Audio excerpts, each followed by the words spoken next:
Hello! Hi! నమస్తే. Welcome back to my channel. అందరూ ఎలా ఉన్నారండి? ఈరోజు వీడియోలో అయితే క్యాస్టర్ ఐరన్ ఎవరైతే వాడాలనుకుంటున్నారో, వాడుతున్నారో వాళ్ళకి హెల్ప్‌ఫుల్ అయ్యే వీడియో అనమాట. నేను రీసెంట్‌గా ద ఇండస్ వ్యాలీ వెబ్‌సైట్ నుంచి అయితే క్యాస్టర్ ఐరన్ తవా తీసుకున్నాను. చాలా బావుంది. ఒకసారి తీసుకుంటే లైఫ్ లాంగ్ వాడుకోవచ్చనమాట. సో, అదే విధంగా మా అమ్మ వాళ్ళు కూడా తీసుకున్నారనమాట. సో, వాళ్ళ దగ్గర నేను ఒక వీడియో మీకు యూజ్‌ఫుల్ అవుతుందని ఈ వీడియో తీస్తున్నాను. ఈ ఇదైతే ఈ కాస్ట్ ఐరన్ అయితే ఆల్రెడీ ప్రీ సీజన్డ్ అనమాట. చాలా వెయిట్ ఉంటుంది కాస్ట్ ఐరన్ మెటీరియల్ వచ్చేసి. అండ్ అందులో ఉన్న ఐరన్ కంటెంట్ అనేది మనం చేసుకునే ఫుడ్‌లోకొస్తుంది. సో, దానివల్ల మన బాడీలో కూడా ఐరన్ అనేది కంటెంట్ వెళ్తుందనమాట. సో, మంచిదే కదా! కాస్ట్ ఐరన్ వై నాట్ తీసుకుంటే లైఫ్ లాంగ్ మనం వాడుకోవచ్చనమాట. సో, ఇది ప్రీ సీజన్ ఆల్రెడీ చేసుంది. అయినా సరే మనం సీజనింగ్ చేసుకోవాలి.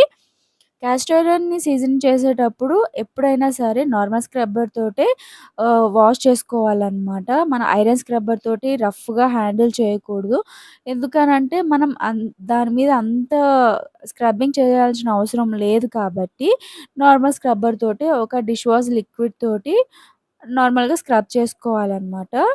పైన, కింద హ్యాండిల్స్ మొత్తం ఈచ్ అండ్ ఎవ్రీ పార్ట్ గూడా స్క్రబ్బింగ్ అనేది చేసుకోవాలి. సీజనింగ్ అనేది చేసుకోవాలి.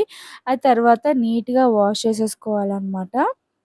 రీసెంట్ టైమ్స్‌లో ఇండస్ వ్యాలీ నుంచి చాలా చాలా కాస్ట్ ఐరన్స్ అనేవి ట్రెండింగ్ అవుతున్నాయి. చాలా బావున్నాయి. క్వాలిటీ గూడా చాలా బావున్నాయి. నేనొక మంచి కడాయి అండ్ తవా, దోస తవా అయితే తీసుకున్నాను. క్వాలిటీ గూడా చాలా బావుంది.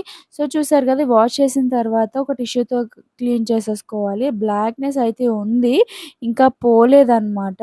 సో, దాన్ని మనం ఎలా క్లీన్ చేసుకోవాలో చూద్దాం ఇప్పుడు. స్టవ్ ఆన్ చేసుకొని మీడియం ఫ్లేమ్‌లో స్టవ్ పెట్టుకొని, ఫ్లేమ్ పెట్టుకొని, మనం క్లీన్ చేసుకున్న తవానైతే పెట్టేసుకుందాము. ఇది వచ్చేసి లైట్‌గా పొగలనేది వస్తూ ఉండాలనమాట.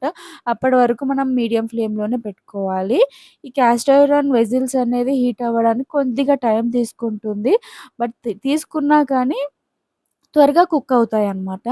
సో, కొంచెం పొగలొచ్చిన తర్వాత ఎలాంటి ఆయిల్ అయినా వాడుకోవచ్చనమాట. కోకోనట్ ఆయిల్, సన్‌ఫ్లవర్ ఆయిల్ ఇలాగ స్ప్రెడ్ చేసుకొని టిష్యూతో క్లీన్ చేసుకోవాలి. చూసారా ఎంత క్లీన్ చేసినా మనకి బ్లాక్‌నెస్ అయితే పోలేదు. ఇక్కడ ఒక చిన్న టిప్ చెప్తాను. మనం కాస్ట్ ఐరన్ మీడియం ఫ్లేమ్‌లోనే స్టవ్ పెట్టుకొని సాల్ట్ వేసుకోవాలనమాట. మొత్తం సాల్ట్ వేసుకొని ఆయిల్ వేసుకోవాలి.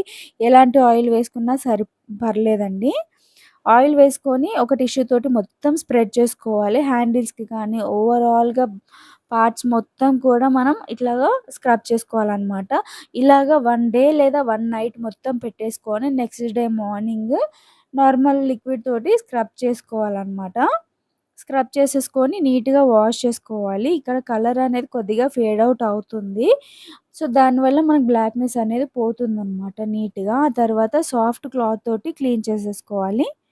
ఇప్పుడు ఇది మెయిన్ పార్ట్ అనమాట. ఎలాంటి కాస్ట్ ఐరన్ కూడా ఇలాంటి పార్ట్ అనేది తప్పకుండా చేయాలి. ఫాలో అవ్వాలి. ఏదైనా కూరగాయలు, ఏదైనా వెజిటబుల్స్ చిన్న చిన్న పీసెస్‌గా ఆనియన్స్ అయితే మంచిది. ఇంకా మంచిది. చిన్న చిన్న పీసెస్‌గా కట్ చేసుకొని ఇలాగ ఫ్రై చేసుకొని బ్లాక్ అయ్యేంత వరకు ఫ్రై చేసేసుకోవాలి. చేసుకున్న తర్వాత మనం రిమూవ్ చేసేసుకోవచ్చు. అది పడేయాలి. అది వాడుకోవద్దనమాట. తర్వాత ఒక టిష్యూ తోటి మొత్తం క్లీన్ చేసేసుకోవాలి. క్లీన్ చేసుకున్న తర్వాత మనం ఒకసారి టెస్ట్ చేసుకోవాలనమాట. బ్లాక్‌గా అవుతుందా లేదా అనేసి. తర్వాత ఒక వాటర్ లాగా స్ప్రింకిల్ చేసేసుకోవాలి. ఇప్పుడు దోస ట్రై చేద్దాం వస్తుందా రావట్లేదా అని. సో, నేను గూడా ట్రై చేస్తున్నాను. ప్రీ సీజన్డ్ కాబట్టి ఎలాంటి స్టెప్స్ ఫాలో అయితే మనకి కరెక్ట్‌గా సీజనింగ్ అవుతుంది. అలాగే దోస కరెక్ట్‌గా వస్తుంది అనేసి చూస్తున్నాననమాట. మీతో గూడా షేర్ చేస్తున్నాను.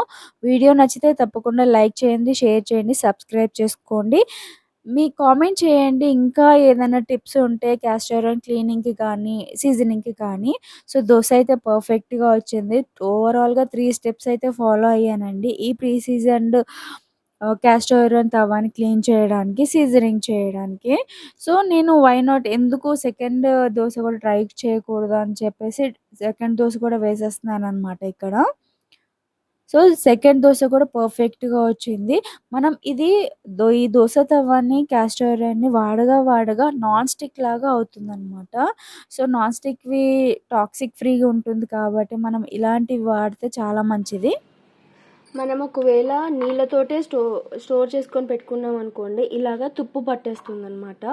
సో, ఎప్పటికప్పుడు ఆయిల్ తోటి మనం సీజనింగ్ చేసుకొనే పెట్టుకోవాలి ఎప్పుడు కూడా. ఒకవేళ కడగడం, వాష్ చేయడం లేట్ అయింది అని అనుకోండి, సింక్‌లో అస్సలు పడేయొద్దు ఇలాంటివి క్యాస్టర్ ఐరన్‌వి. ఆయిల్ తోటి అలానే పక్కన పెట్టేసి, వాష్ చేసే టైంలో మనం వాష్ చేసుకుంటే సింక్‌లో వేసేస్తే సరిపోతుంది.